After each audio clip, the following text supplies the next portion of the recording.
Comme déjà dit, la réalité est une. Elle est le tout, infini, éternel, immuable.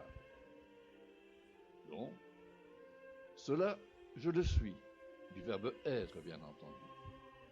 Bien que suivre cela, perçu par exemple comme amour, vérité, peut avoir des sens divers comme rester en contact avec, voir cela comme repère pour s'orienter, ou encore comme but, modèle à réaliser.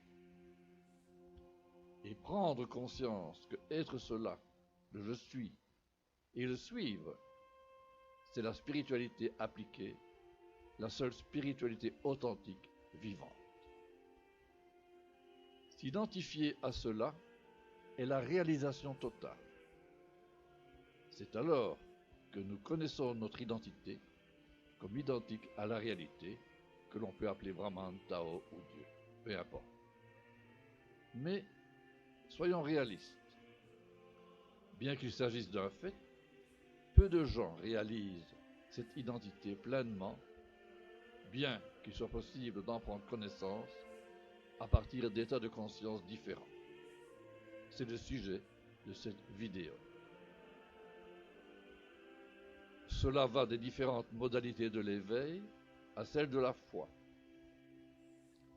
La foi étant à voir comme une certitude, soit après avoir eu un éveil avec un retour à la vie ordinaire, soit avoir ressenti au fond de soi ce qu'on appelle révélation, illumination, appel de Dieu, apportant cette certitude difficile à décrire de la réalité, de la vérité de la réalité une. À ce niveau, le plus souvent ressenti comme Dieu, comme infinité, éternité, dont le fameux sentiment océanique témoigne.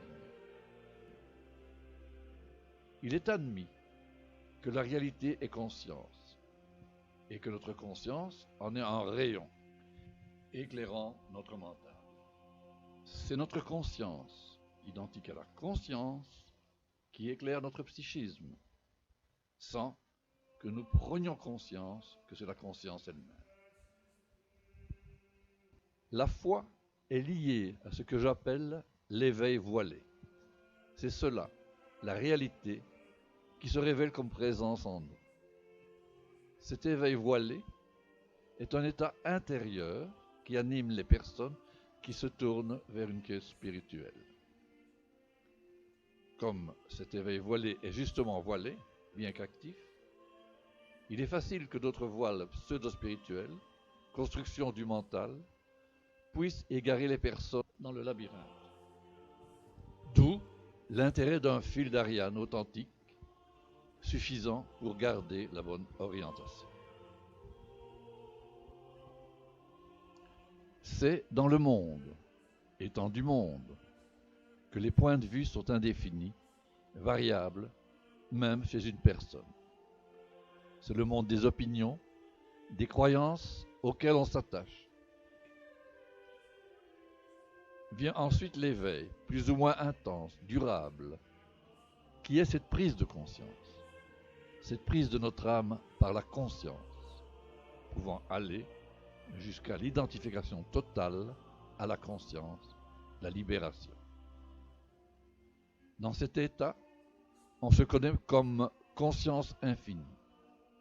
La vision du monde est unifiée, on se découvre éternel, immuable, assis à la droite de Dieu.